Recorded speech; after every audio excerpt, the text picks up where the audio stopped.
여러분 반갑습니다. 안녕하십니까 라고 말하기는 어렵습니다. 지금 상황이 전혀 안녕하지 못합니다. 전부 작금의 상황을 이렇게 이제 반추해 보면요, 복귀해 보면은 어쩌면 필연적인 그 어떤 과정이 있었는지도 모르겠습니다. 이제 그걸 위해서 이제 외면했다 혹은 알면서도 덮어놓고 있었죠.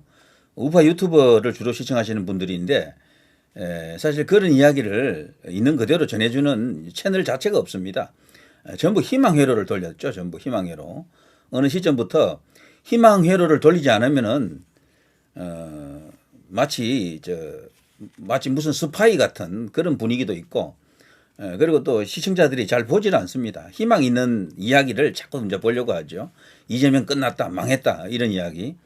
아니면 윤석열 해냈다, 드디어 이겼다, 뭐 이런 이야기를 자꾸 보려고 하다 보니까 있는 그대로 팩트를 보여주는 우파 유튜브는 거의 없다라고 이제 생각이 됩니다. 제 개인적으로 생각으로는요. 누리 PD는 그래도 조금 덜한 편이죠. 다른 어떤 채널에 비해서는. 저도 사실 뻥튀기 많이 했고 솔직히 고백합니다. 그러나 그 뻥튀기라는 것이 꼭 필요할 수도 있는 것이, 희망을 계속해서 이렇게 다소 가공된 이야기일지라도 전달해주는 역할이 누군가는 해야 됩니다. 여기 이제 우파 채널에서조차도 제도권 언론처럼 주요 미디어 언론들처럼 그렇게 할 수는 없거든요. 그래서 있는 그대로 전달한다라는 것은 상당히 어려운 일이다. 자, 그건 이제 감안하시고 유튜브를 시청하셔야 되겠다 이런 생각이 듭니다. 자, 지금 보면요, 국민의힘이 이제 발등에 불 떨어졌죠. 자, 이런 식으로 이제 행동으로 나서는 것 같은데요. 정말 끝장을 보는 투쟁을 시작해야 됩니다. 지금 이 싸움은요, 입으로 싸울 수 있는 그런 상황이 아니에요. 진영 전체를 결집해서 그야말로 거대한 진영 대 진영이 대결로 이제 끌고 갈 수밖에 없습니다. 지난번 대선에서도 부정선거가 이슈가 있었음에도 불구하고 50대 50 나왔거든요. 이재명 척 50, 여기 김문수 척 50 이렇게 나온 겁니다. 사실 준수기한테 간 그 표는 이재명에게 갈 표는 아니에요. 어차피. 자, 그렇게 보면 50대 50으로 보는 게 맞습니다. 충분히 해볼만 하고요. 앞으로 이제 상황 전개에 따라서는 국민의힘이 소수 야당이지만, 백석 겨우 넘기는 아주 작은 정당이지만 충분히 싸움을 할 수 있다 이런 생각이 듭니다. 선거가 이렇게 자주 오잖아요. 재보궐선거도 있을 거고 지방선거 있고 그 뒤에는 또 총선이 있고 뭐 이런 식으로 큰 선거들이 온다고요. 그 선거 때문이라도 일방적인 독주는 어렵습니다. 그리고 여론 지지율, 국민 반응 이런 것을 계속해서 살필 수밖에 없는 게 정당의 숙명인데요. 이재명 또한 그 한계에서 벗어날 수가 없습니다. 아무리 국회를 장악하고 있고 대통령 권력도 갖고 있고 뭐 사법부까지 무력화시켰지만 삼권이 지금 완전히 분립된 것이 아니고 하나로 이재명으로 그냥 흡수 통합된 것처럼 보일 수도 있지만 그것이 다가 아니에요. 충분히 이 판을 뒤집을 수 있는 거대한 역풍은 반드시 오게 되어 있다. 저런 식으로 일방적 권력을 가졌다 그래서 그것이 천년만년 가는 게 아닙니다. 길어야 뭐 1년, 2년이다 이렇게 보십시오.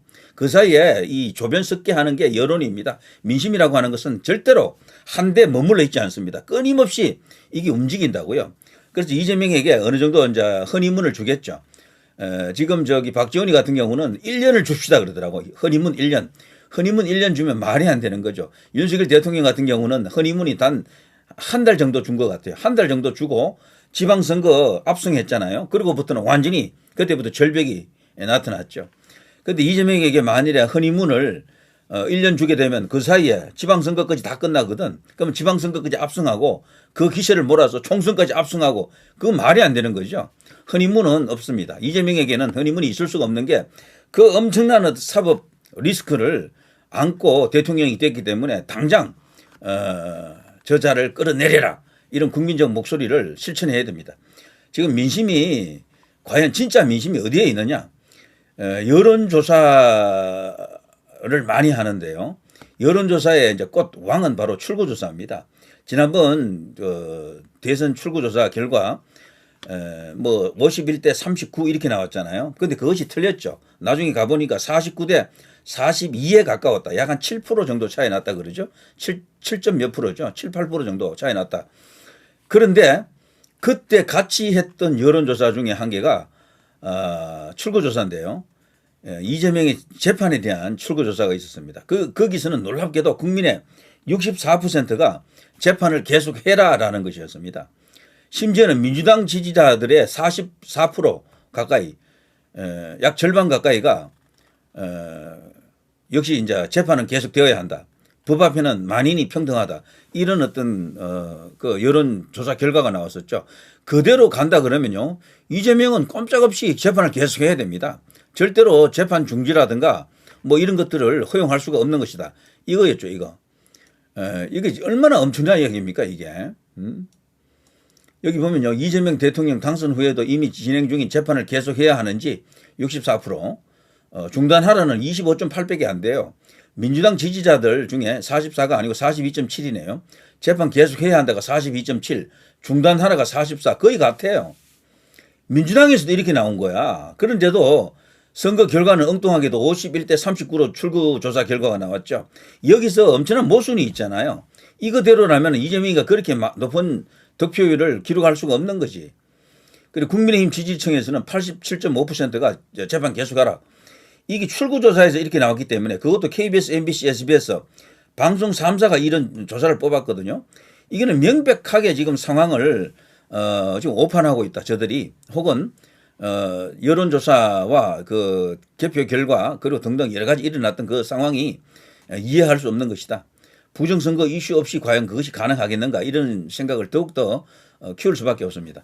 자, 아무튼요, 이 재판을 중지시킨다. 대통령이 됐기 때문에 모든 의혹을 일단 스톱시킨다. 이거는 헌법 84조를 완전히 곡해한 것이다라고 볼 수밖에 없겠죠.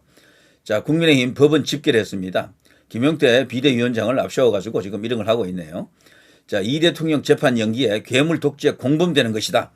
지금 국민의힘에서 독재라는 단어로 이제 부족하다라고 생각하니까 괴물 독재 이런 식으로 나오는데요. 이 괴물 독재 앞에 또 다른 수식어가 필요하겠죠. 저는 이재명이 무능하다고 봅니다. 왜냐하면은 성남시장 2번, 경기지사 1번 했을 때 그 업적을 보십시오. 아무것도 없어. 손학규 당시 이제 경기지사를 역임했잖아요, 과거에.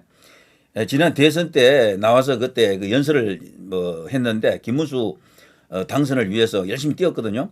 그때 이재명을 이렇게 깔 때 이야기하는 거 보니까 자기도 경기지사를 해봤기 때문에 잘 아는데 이재명의 업적이라는 게 고작 이런 겁니다라고 하면서 보여주는 게 있더라고요. 선거 공보물에, 자기 대선 출마할 때 선거 공보물에 그게 있었다라는 겁니다. 이재명이 했습니다. 이재명이 합니다. 이래가지고 업적이라고 나왔는데 신천지 쳐들어간 거 1번 뭐 그런 식으로, 그리고 뭐 계곡 상인 정리한 거 2번 이런 식으로 업적이라고 하는 것이 정말 미미하기 짝이 없는 아무것도 아닌 걸 갖고 업적이라고 적어놨더라는 겁니다. 거기에 비해서 김문수는 거대한 업적이 있었죠. 그야말로 거대한 업적 이거잖아요. 이거는 자주 앞으로 보여줄 필요가 있는데요. 업적에서 이 이재명은 아무것도 한 게 없어요. 계곡 하천 불법 정비 이걸 업적이라고 한다는데 실제 이것도 말이죠. 남양주시라든가 이 기초자치단체장의 업적을 가로챘다 이런 말이 있죠. 지역화폐 발행 퍼주기죠. 이런 것도 업적이 됩니까? 대북 송금 의혹, 거북섬. 여기 지금 거북섬이라고 돈을 엄청나게 이제 쳐발랐는데 시간이 좀 지나고 보니까 여기는 온통 공실률이 90%에 육박한다. 이런 것도 자기의 이제 업적이라고 이번에 떠들었죠. 저 선거 기간에, 유세 기간 동안 거북섬은 내가 개발했습니다.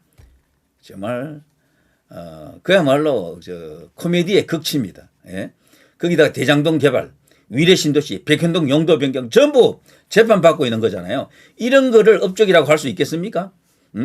이게 이재명의 업적이죠. 그 반면에 김문수 경기지사 2분 했습니다만 이분의 업적은 그야말로 너무 많아서 일일이 열거를 다 할 수가 없을 정도입니다.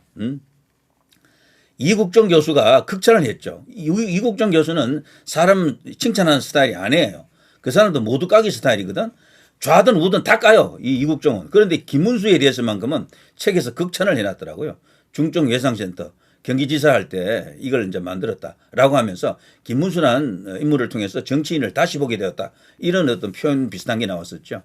자, 그런 정도로 김문수는 세상 뭐 언급할 필요가 없습니다. 너무도 많은 판교 신도시, 판교 테크노밸리 이 판교 테크노밸리에서는 연간 수백 조의 이 수익이 터진다 그러죠. 여기서는 뭐 많은 엄청나게 많은 GTX 이미 이제 여기 이제 개통이 되어서 지금 운행 중에 있죠.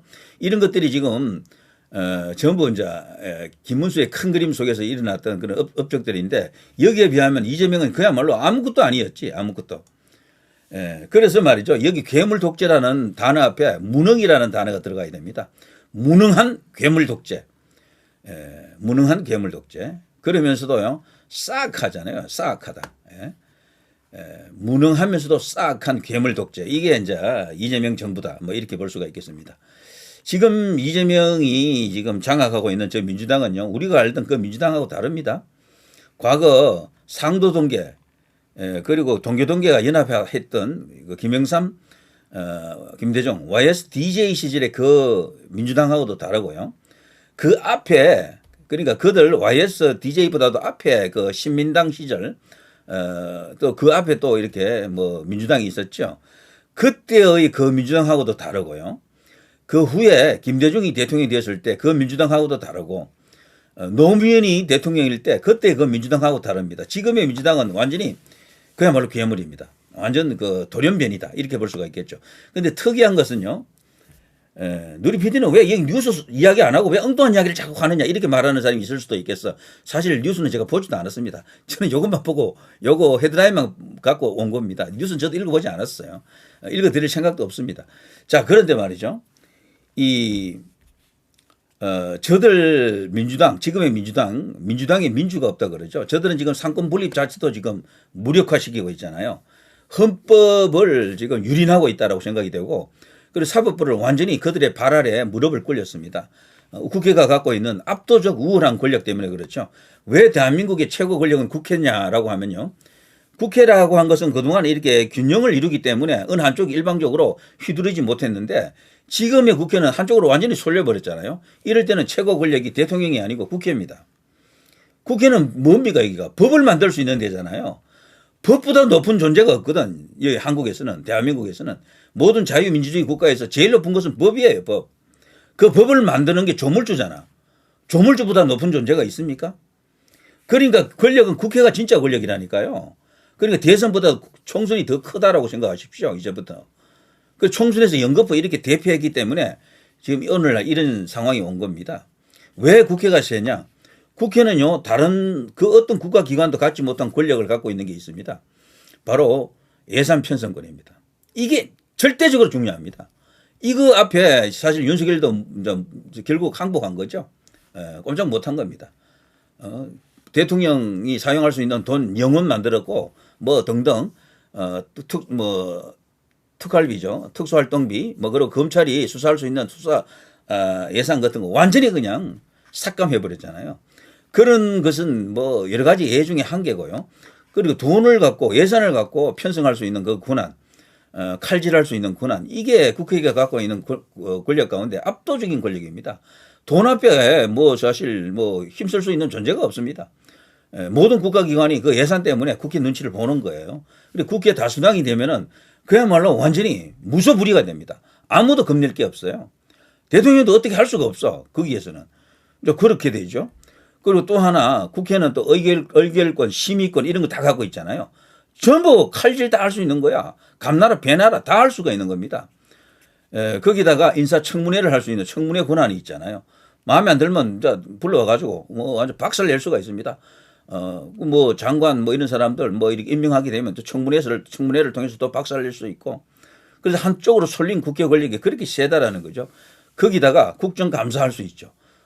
국정조사할 수 있죠. 이런 권한도 갖고 있는 겁니다.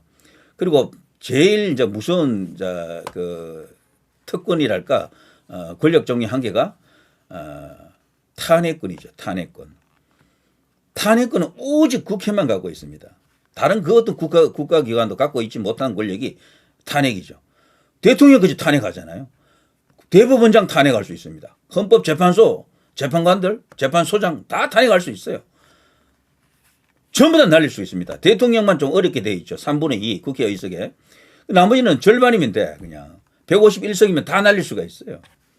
판사, 검사 뭐 전부 다 날릴 수가 있어. 그런데 대통령은 그런 권력이 있느냐? 하나도 없어요. 대통령은 아무런 권력이 없습니다. 그런 면에서는. 판사 하나도 어떻게 할 수가 없는 게 대통령이야. 검사 하나도 사실 어떻게 할 수가 없어요. 이게 원칙적으로 보면은. 그런데 국회는 그거 다 할 수가 있거든. 그리고 국회는 의석만 많으면 대통령도 끌어내릴 수도 있고 법 만들어서 모든 기존에 있는 법을 중지시킬 수도 있습니다. 재판 중지시킬 수도 있다니까. 이런 권력은 사실 조물주잖아요. 조물주. 그러니까 국회가 얼마나 거대한 권력인지 이제 아시겠죠. 제왕적 권력이 아닙니다. 대통령이. 제왕적 국회입니다. 그동안 제왕적 대통령 이게 먹혔던 것은 대통령이 주로 다수당에서 나왔기 때문에 그게 가능했어요. 그런데 박근혜 대통령 때부터 이게 이제 소수 여당이 됐잖아요. 그 야가 나왔잖아요. 그런데 윤석열 대통령은 극단적인 그 야를 상대로 대통령직을 수행한 겁니다. 그러니까 오늘 이렇게 된 거죠. 이제 그것을 이제 많이 하는 것은 딴 거 없습니다. 지금 용 빼는 수 없고요. 요술 방망이, 도깨비 방망이가 따로 있을 수가 없습니다. 뚝딱 하고 그냥 이 상황을 뒤집을 수 있는 그런 대반전 카드. 우파 유튜브에서 그런 말을 많이 하죠. 끝났다. 뭐 완전히 이제 큰 거 온다. 이런 저도 방송을 여러 번 했지만 이제 그런 거는 사실 쉽지 않습니다. 미국이 진짜 내일처럼 뭐 그냥 발 뻗고 나서서 부정선거 이슈를 갖고 막 이렇게 해주면 어느 정도 되겠지만 그게 사실 현실적으로 가능성이 그렇게 높지 않고 이제부터는 자강의 힘으로 내부 단속과 결속 그런 등등의 힘으로 말이죠. 50대 50이 민심이에요. 어쨌거나 그 50대 50의 민심을 45대 55 정도로 만들 수 있도록 55를 이제 국민의힘이 이쪽에서 가져올 수 있도록 그렇게 노력하는 수밖에 없습니다. 그러자면은 이제 이렇게 하나된 힘으로 뭉쳐서 싸움을 해야 됩니다. 재판 재개 촉구, 법적 조치 강구, 범국민 릴레이 농성, 서명운동 진행. 지금 모든 재판이 중지될 가능성이 큰데 그중에 가장 중요한 게 대북 송금건이거든요. 이건 국제적으로 사건화할 수 있는 것이고 미국이 유엔이 직접 개입할 수 있는 사건이기 때문에 이것만큼은 반드시 계속해서 재판이 진행될 수 있도록 압박을 하고 여론화를 해야 됩니다. 아까 제가 보여드린 이거 있잖아요. 이게 민심이 확실하거든요. 이거는 여기 빼박입니다. 이게 출구조사에서 이렇게 나왔다는 것은 이게 너무도 엄청난 조사 결과다라고 보여집니다. 출구조사, 이거는 일반적인 여론조사보다도 훨씬 표본도 크고 정확도가 높은 겁니다. 여기서 이재명을 향해서 계속 재판 받아라. 특히 민주당 안에서도 절반 정도가 이렇게 나왔다는 것은 이게 굉장히 고무적인 신호다라고 생각이 됩니다. 자, 국민의힘 의원들도 힘을 내야 됩니다. 계속해서 이렇게 한 방에 확 이렇게 망할 수가 없는 겁니다. 그리고 우리 국민들은 현명한 것이 너무 한쪽으로 새가 기우는 건 또 싫어해요. 그래서 그 견제와 균형이라고 하는 것을 우리 국민들이 기가 막히게 또 이렇게 구사합니다. 이렇게 되면 국민의힘에다가 또 지지를 보내줄 가능성이 커요. 그러면 정당 지지율 조사에서 민주당 35, 국민의힘 40 이렇게 나올 수도 있는 겁니다. 그렇게 되면 이 판을 흔들 수가 있어요. 충분히 이재명을 견제할 수 있는 힘. 국회 안에서는 없겠지만 이제 민심을 통해서 그것을 어느 정도 견제할 수 있다. 이런 생각이 듭니다. 그리고요, 재판을 전체가 다 이렇게 이제 중지되는 것은 반드시 막아야 되겠죠. 그 중에서도 대북 송금권, 이거는 이화영이가 부지사인데도 불구하고 뭐 다 드러났잖아요. 거기는 둘이 공동 정범 혹은 뭐 주범과 종범의 관계일 수도 있어요. 지사가 당연히 주범이 되겠지. 그렇게 되면은. 근데 그 이화영이는 벌써 1심에서 9년 반, 9년 6개월, 2심에서 7년 8개월, 대법원에서 7년 8개월 확정. 끝났어요. 게임이 끝났다고. 그리고 지금 이재명 주변에 그 뭐 정진상이라든가 이런 김용 이런 자들이 있죠. 전부 재판을 계속하고 있어요. 이재명만 지금 속 빠진 거야. 근데 그거는 국민이 도대체 납득할 수 없다. 국민의 이름으로 그건 허용할 수 없다. 충분히 대반격을 할 수가 있습니다. 국민의 뜻을 하나로 모아서 대반격을 하게 되면은 충분히 지지율 싸움에서 이길 수 있다. 그러면요, 지방선거에서도 이길 수 있고 그 여세를 몰아서 총선까지, 총선에서 이겨야 됩니다. 여기서 이기지 못하면은 말짱황이다, 도루묵이다 이런 생각이, 도루묵이다 이런 생각이 듭니다. 자, 희망은 있습니다. 네. 무조건 하고 비관하는 것도 안 되겠지만 그렇다고 무조건 뭐 낙관하는 것도 좀 애매하지만 어쨌거나 지금은 희망을 어느 정도 키워야 되겠다 이런 생각이 들고요. 그런데 기적이라는 것도 세상에는 또 존재하는 것이 맞거든요. 미국의 움직임이 심상치 않다라고 전해오는 그런 목소리도 있어요. 지난번 국제선거감시단이 다녀갔는데 그들이 지금 많은 자료를 수집해 갔거든요. 그 트럼프 대통령에게 보고를 했다 뭐 이런 이야기도 있고 조만간 미국발 큰 것이 온다라고 이제 이렇게 주장하는 사람들도 있습니다. 한번 지켜볼 필요가 있겠죠. 자, 그거는 제가 다른 시간에 방송할 준비를 해놓고 있습니다. 자, 누리 PD 김준희였습니다.